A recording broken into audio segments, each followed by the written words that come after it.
मोहल्ले में सबसे ज्यादा तीखा परिवार। चलो भाई, मेरा तो अब पार्क में जाने का समय हो गया है। मोहल्ले के सबसे तीखे परिवार के खाना बनने का समय जो हो गया है। ये कहो कि मोहल्ले में मिर्च के तांडव का समय हो गया है। अब तीखे परिवार की बहू खाना तीखा बनाने के लिए भर भर कर मिर्च का तड़का लगाएगी और तड़के की तीखी गंध से मेरी आंखों में आंसू बहना शुरू हो जाएंगे। मैं तो चली बाबा। इस महा तीखा खाने के महा शौकीन परिवार ने तो नाक में ही दम करके रखा है।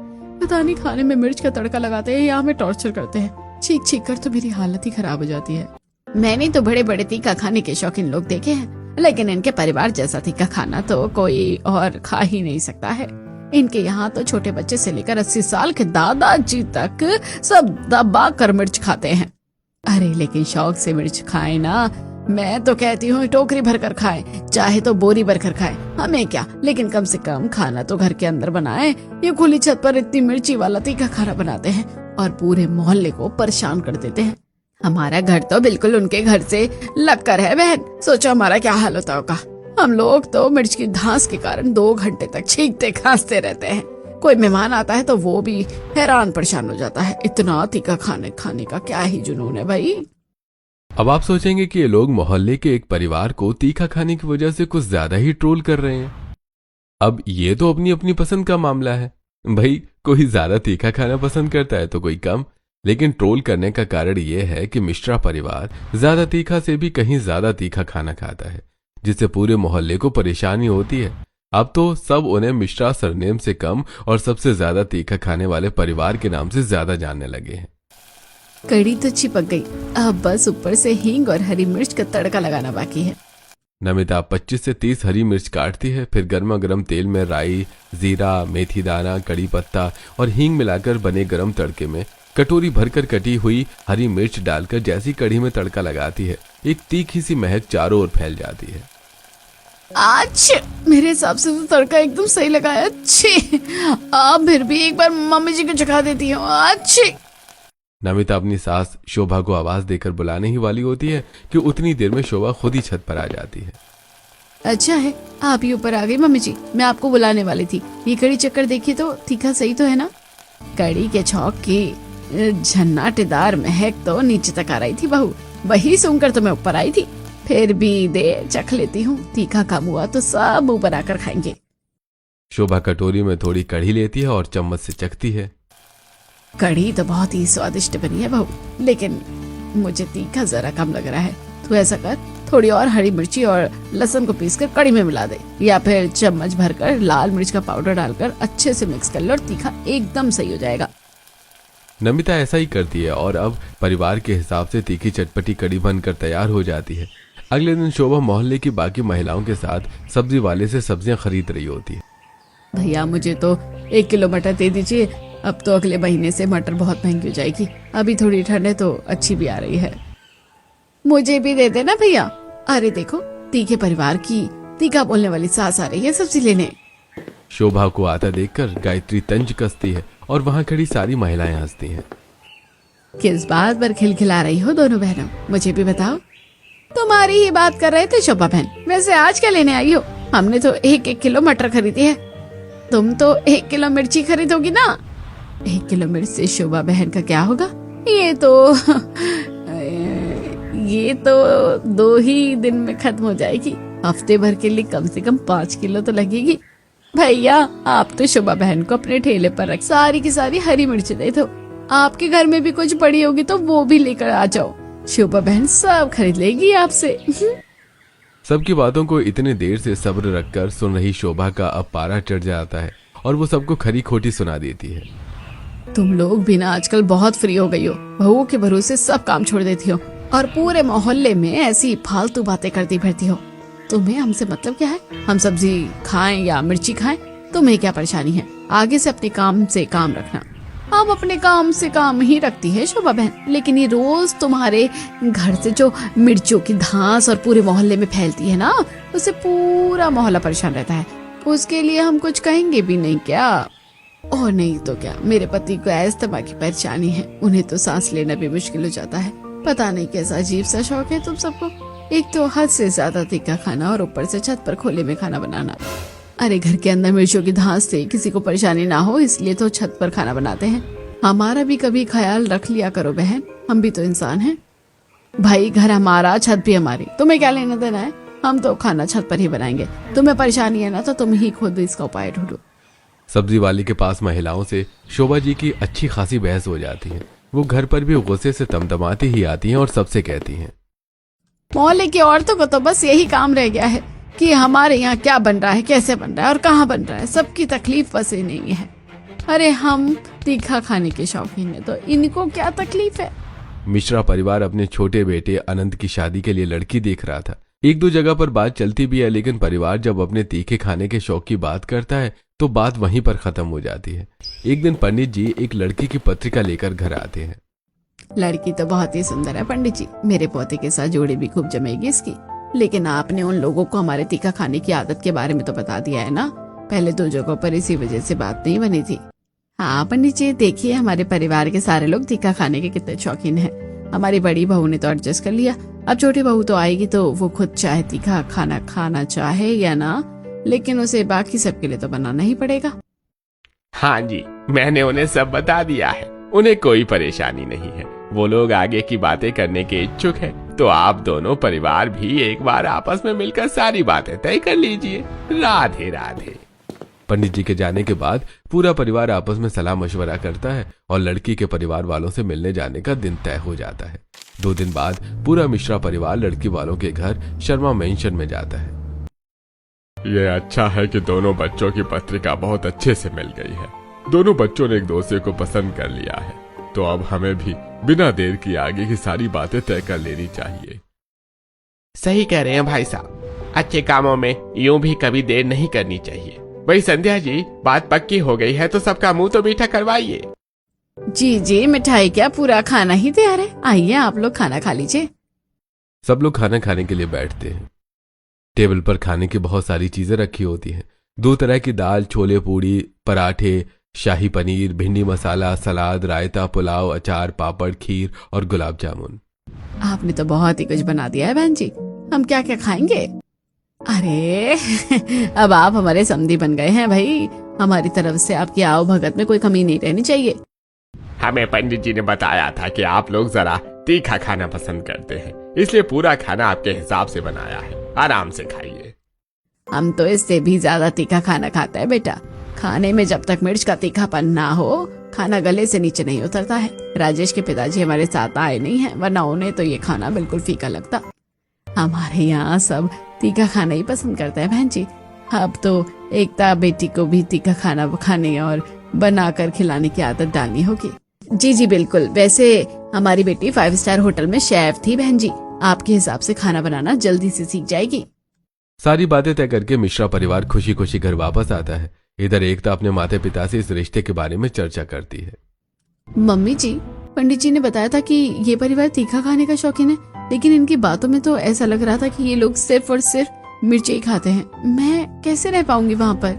हाँ, हमें भी यही लगा था, लेकिन तुम फिक्र मत करो, शादी के बाद सब एडजस्ट करना पड़ता है। और फिर तो तुम एक बार उन्हें अपने हाथों का 5 स्टार होटल जैसा खाना खिलाओगे ना, तो वो लोग ये तीखा खाना भूल ही जाएंगे। ये बहुत बड़ी और अच्छी फैमिली है बेटा, तू बहुत खुश रहेगी वहाँ। सौभाग्य से मिलता है ऐसा रिश्ता। माता पिता के समझाने से एकता समझ जाती है और जल्दी मिश्रा परिवार की छोटी बहू बनकर परिवार में गृह प्रवेश करती है। पूरा दिन शादी की रस्मों में बीत जाता है। दोपहर को एकता बस सैलेड खा लेती है क्योंकि उसे खाना बहुत तीखा लगता है। बड़े से डाइनिंग टेबल पर खाना सजा है, लेकिन वहां पर खाने की डिशेस के अलावा मिर्च के तरह तरह के अचार और चटनियां भी रखी हुई थी। बड़ी बहू नमिता सबको खाना परोसती है और खुद भी खाने के लिए बैठती है। दोपहर को जो था वो इतना तीखा था ना, मैं तो एक निवाले से ज्यादा ही नहीं खा पाई। लगता है अभी भी रायता और सैलेड खाकर ही मुझे अपनी भूख मिटानी होगी। क्या सोचने लगी बेटा, खाओ ना, अभी तुम्हारा ही घर है, यहाँ शर्माना बिल्कुल भी नहीं है। जी मम्मी जी, मुझे ज्यादा भूख नहीं है, मैं तो रायता और सैलेड ही लूंगी। ठीक है बेटा, तुम्हें जो अच्छा लगे वो खा लो। एकता अपनी प्लेट में सैलेड और कटोरी में दही का ककड़ी और टमाटर वाला रायता ले लेती है। इतना सा खाना? तुमने तो दोपहर को भी थोड़ा सा ही खाना खाया था। ये दाल सब्जी तो खाकर देखो, अच्छी लगेगी तुम्हें। दाल और सब्जियों का लाल लाल रंग देखकर तो मेरा दिल ही घबरा रहा है, लेकिन ये सब लोग तो कितने मजे से खा रहे हैं। ऊपर से चटनी और अचार भी चटकारे लेकर खा रहे हैं। कितना पसंद है इनको तीखा खाना। एकता सबको देखते हुए रायता खाना शुरू करती है, लेकिन जैसे ही रायते का एक चम्मच मुंह में लेती है उसकी सिसकारियां निकल जाती है। रायते में मिर्च डली है क्या? मेरे तो मुंह ही जल गया। रायता तो इतना तीखा नहीं है बहू, ये लो जल्दी से तुम ये हलवा मुंह में डालो, आराम मिलेगा। एकता अपनी ही हरकत पर शर्मिंदा हो जाती है। वैसे उसे बिल्कुल भी उम्मीद नहीं थी कि रायता भी इतना तीखा हो सकता है। इस तरह एकता की पूरी रात भूख के कारण करवटें बदलते हुए बीतती है।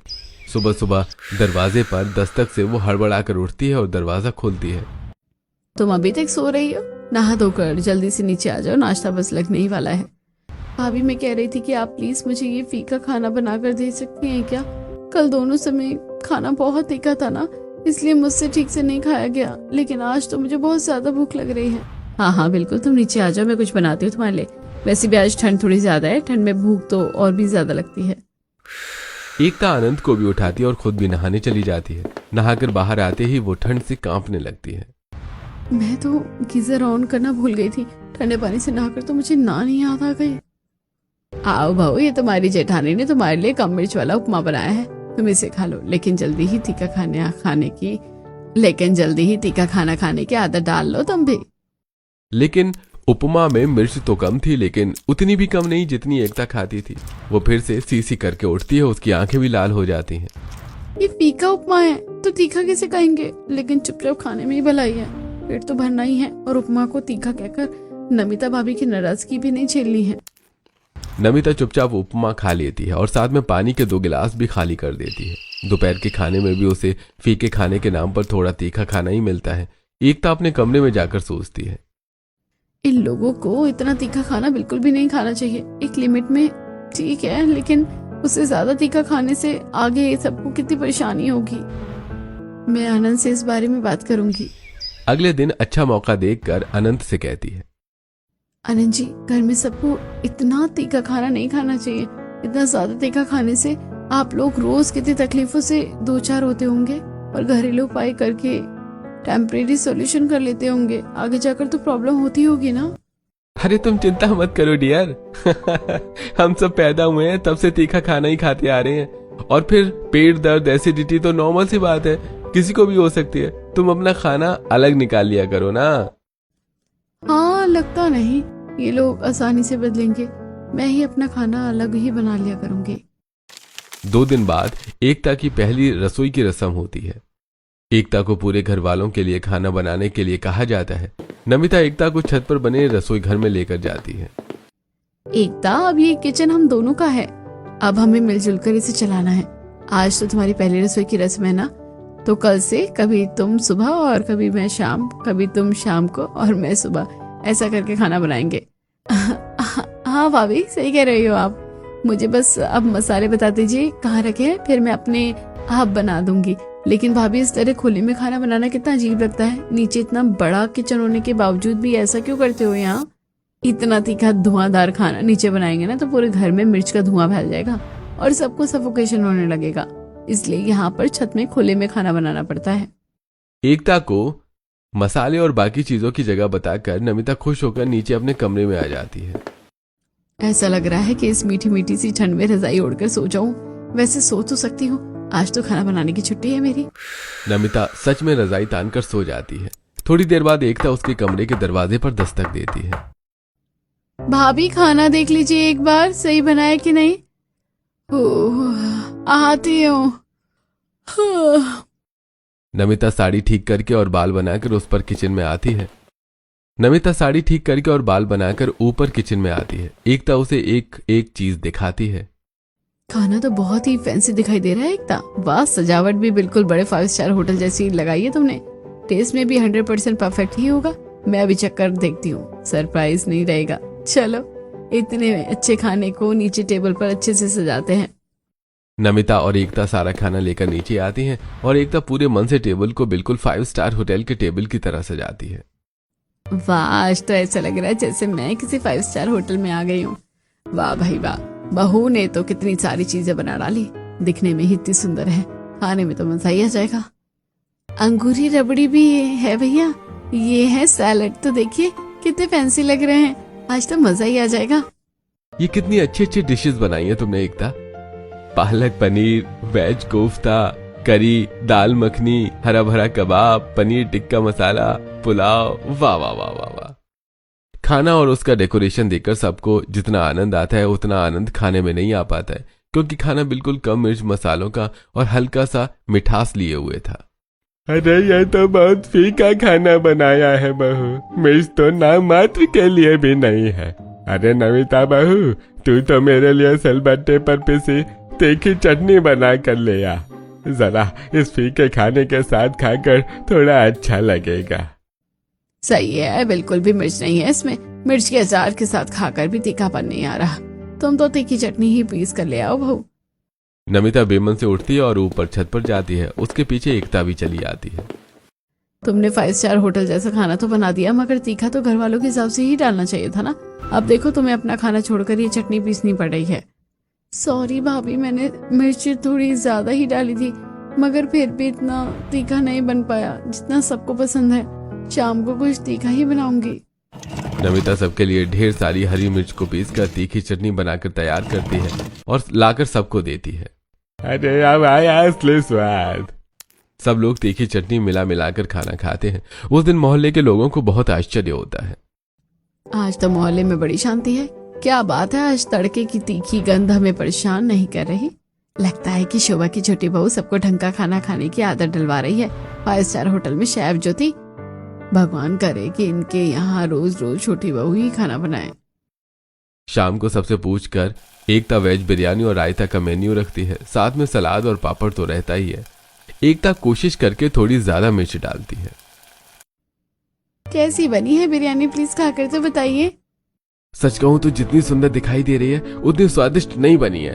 तुम बुरा मत मानना एकता, लेकिन बिरयानी तो तीखी ही अच्छी लगती है ना, ये तो बड़ी फीकी सी है। हाँ बहू, तीखापन तो बिल्कुल भी नहीं है इसमें। ये कैसी बिरयानी है भाई, गले से नीचे ही नहीं उतर रही है। कोई भी बिरयानी शौक से नहीं खाता है। एकता को इस बात की बिल्कुल भी उम्मीद नहीं होती। किसी से भी तारीफ न मिलने पर उसे बहुत बुरा भी लगता है। तीखा खा खा कर इन लोगों की जुबान इतनी तीखी हो गई है। इतना तीखा बोलने की बजाय झूठी तारीफ ही करते थे, मेरा दिल भी रह जाता और मेरी मेहनत भी सफल हो जाती। अगले दिन सुबह एकता जल्दी उठकर पूजा अर्चना करके छत पर आती है। हाँ, कितनी ठंडी हवा चल रही है। मुझे शॉल ओढ़ कर आना चाहिए था। नीचे घर के अंदर पता नहीं चला, लेकिन यहाँ खुले में तो बहुत ज्यादा ठंड लग रही है। थोड़ी देर सोचने के बाद एकता सबके लिए नाश्ते में आलू की गर्मा गर्म पराठे बनाती है और उसमें नॉर्मल से ज्यादा मिर्च डालती है। आलू के मसाले में मैंने नमक, सौंफ, हरी मिर्च और लहसुन का पेस्ट, धनिया पाउडर, हल्दी पाउडर, अमचूर और थोड़ी सी कसूरी मेथी डाल दी है। ऐसा करते 1 चम्मच लाल मिर्च पाउडर भी डाल देती हूँ, थोड़ा ज्यादा तीखा हो जाएगा। एकता दोनों तरह की मिर्च मिलाकर आलू का मसाला तैयार करती है और सबको छत पर ही बुलाकर गर्मा गर्म पराठे बनाकर खिलाती है। मैं तो ऊपर चढ़कर आ गई बहू, लेकिन तुम्हारे दादा ससुर जी नहीं आ पाए। पहले उनके लिए 2 पराठे सेक कर नीचे भिजवा दो। एकता और नमिता मिलकर पराठे बनाती और सबको खिलाती हैं। इस बार पूरे मोहल्ले में तेल की गंध फैल जाती है। तभी सोनू नीचे से ऊपर आता है। मम्मी, दादी जी कह रही है ये हरी मिर्च की चटनी बनाकर दे दो, पराठा बहुत फीका लग रहा है। नमिता बेटी दे दो पीस कर, थोड़ी ज्यादा ही पीस लेना, हमें भी पराठे फीके लग रहे हैं। उस दिन भी पराठे कम तीखे होने के कारण किसी को पसंद नहीं आते हैं। एकता मन में सोचती है, गजब लोग है भाई, मैंने तो आज कितनी सारी मिर्च डालकर पराठे बनाए, उसके बावजूद भी किसी को पसंद नहीं आ रहे। कोशिश करने के बावजूद एकता खाना तीखा नहीं बना पाती थी। अगले दिन वो नमिता से कहती है, भाभी, मेरे खाने से तो कोई भी खुश नहीं है। मैं बाकी का सारा काम कर लिया करूंगी, लेकिन खाना आप ही बनाया करो प्लीज।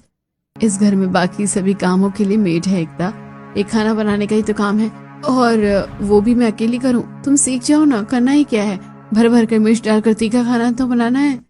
वही तो नहीं पता है भाभी, मुझसे ना चाहकर भी इतनी मिर्च मैं नहीं डाल पाती हूँ खाने में। वैसे भी इतना तीखा खाना खाने से शरीर को नुकसान होता है।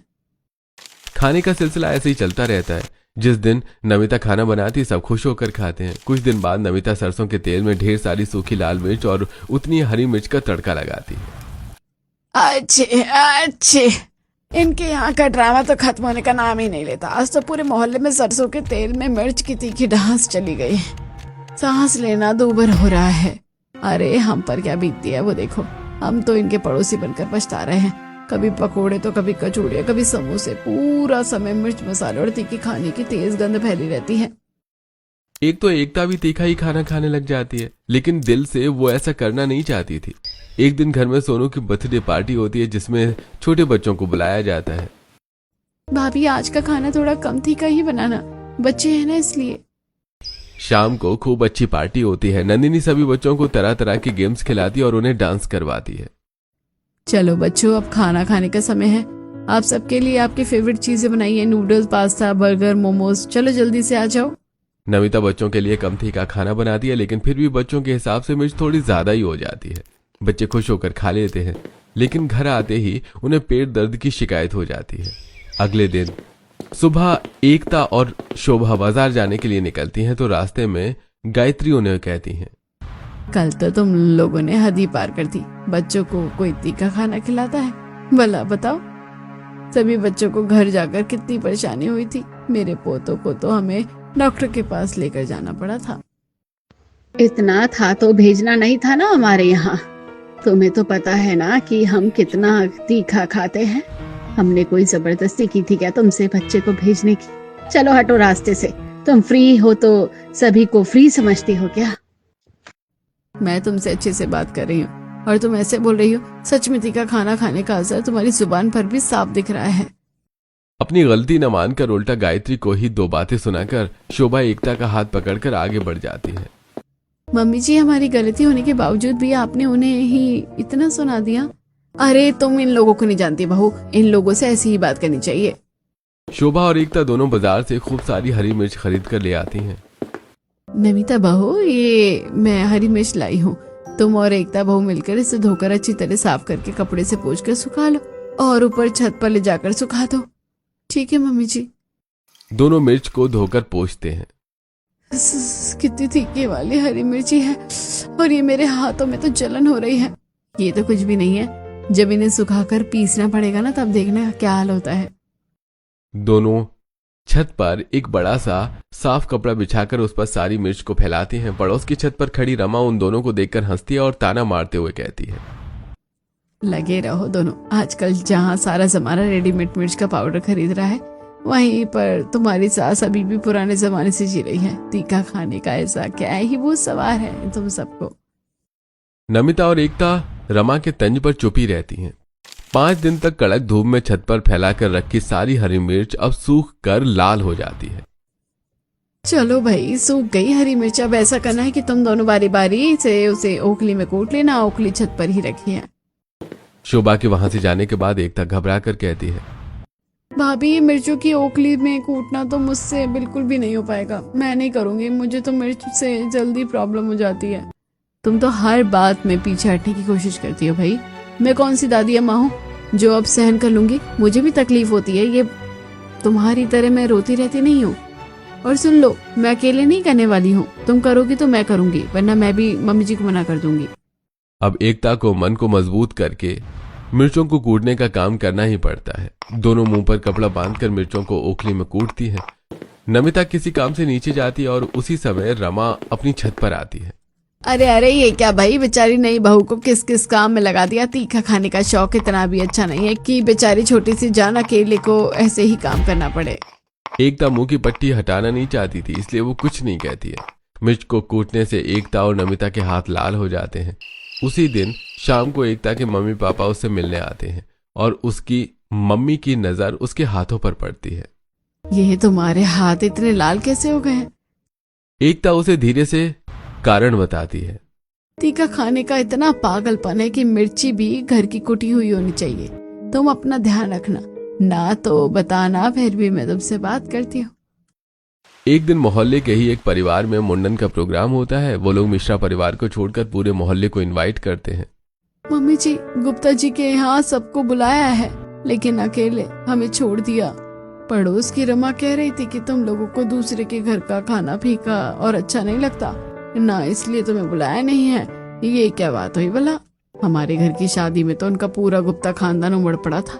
कभी अगर हमने किसी के फीके खाने की बुराई कर दी होगी तो इतना बुरा मानने की क्या ही बात थी।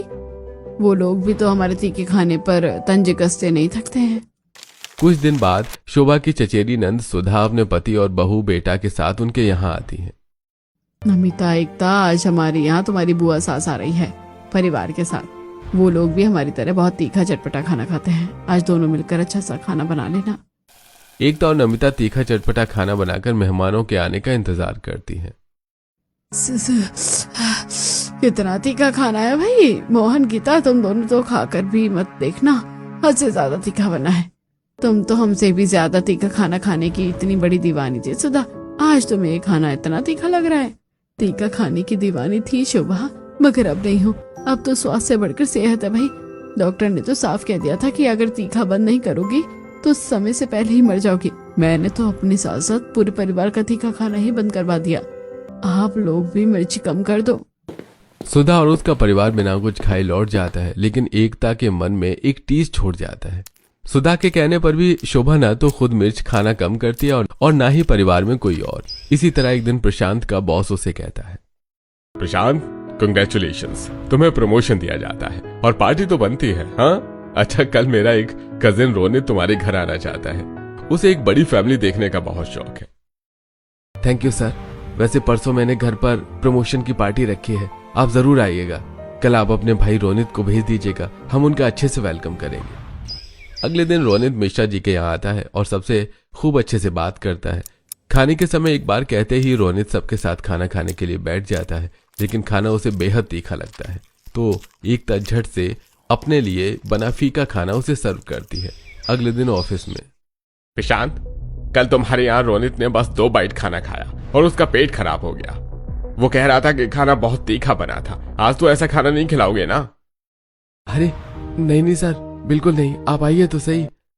काम की गड़बड़ में प्रशांत घर में यह बताना भूल जाता है कि खाने में मिर्च कम डालना। शाम को एकता और नमिता अपने हिसाब से तीखा खाना बना लेती हैं। प्रशांत जैसे ही घर आता है उसे बॉस की बात याद आती है और वो देखता है कि खाना बन चुका होता है। ओह गॉड, खाना तो बन गया है। वैसे भी बॉस किसी भी समय आते होंगे, ये तीखा खाना तो वो खा ही नहीं पाएंगे। मैं कैसे भूल गया बताना। भैया, हम बाहर से ऑर्डर कर देते हैं, 15 दिन में आ जाएगा। लेकिन वो तो हमारे घर का खाना खाना चाहते हैं, बाहर का खाना वो पहचान जाएंगे। आप घबराइए मत भाई साहब, मैं कुछ करती हूँ। एकता अपनी 5 स्टार होटल की ट्रिक्स ट्राई करती है। जल्दी से भिंडी की सब्जी में दही और क्रीम फेंट कर डालती है, कुक होने के लिए रख देती है।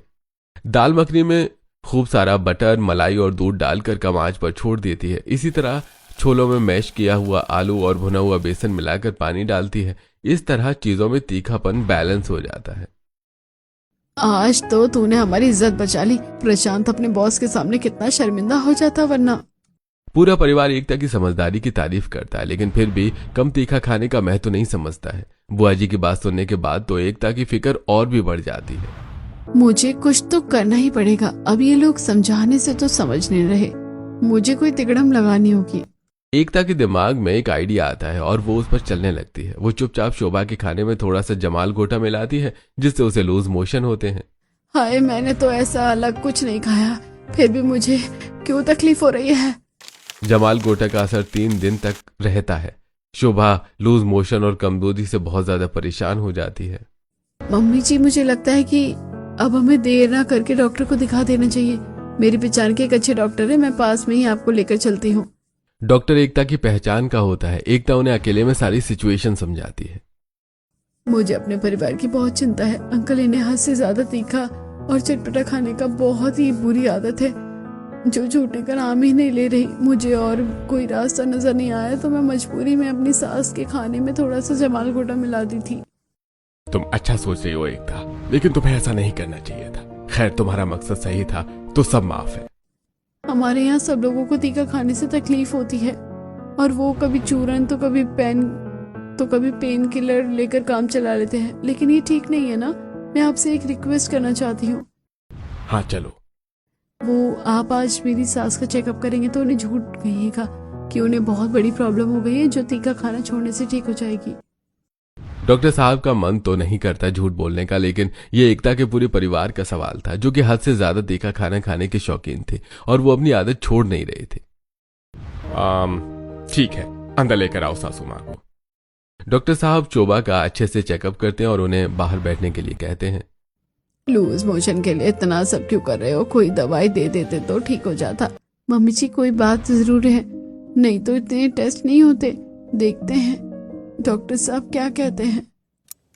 थोड़ी देर बाद डॉक्टर साहब उन दोनों को अंदर बुलाते हैं और फाइल में देखकर गंभीर चेहरा बनाकर कहते हैं, देखें, इनकी तकलीफ छोटी मोटी नहीं है। तीखा खाने से इनके लिवर पर बहुत बुरा असर पड़ा है, लेकिन अब कुछ नहीं हो सकता। ये बस कुछ ही दिनों की बीमार है। इन्होंने अगर हेल्थ का, अपने खाने पीने का ध्यान रखा होता तो ऐसी नौबत नहीं आती।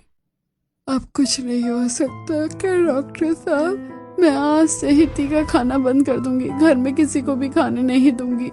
आप कुछ करिए ना प्लीज। अरे बहन जी, लेकिन अब कुछ भी नहीं किया जा सकता है। आपको बहुत पहले संभल जाना चाहिए था। एकता रोती हुई शोभा को संभालते हुए बाहर बने मंदिर में लेकर आती है। शोभा अपनी मृत्यु को इतना पास देखकर फफक फफक कर रो पड़ती है और भगवान से हाथ जोड़कर अपने लिए जीवन दान देने की प्रार्थना करती है।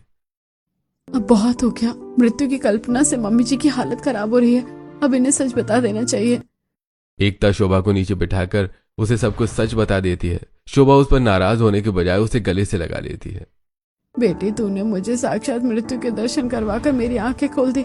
जिस सोने जैसे जीवन को हम खुद तीखा खाना खा खा कर मृत्यु के दौर तक पहुंचा रहे थे, उसकी असली किस्मत मुझे अब समझ आई है।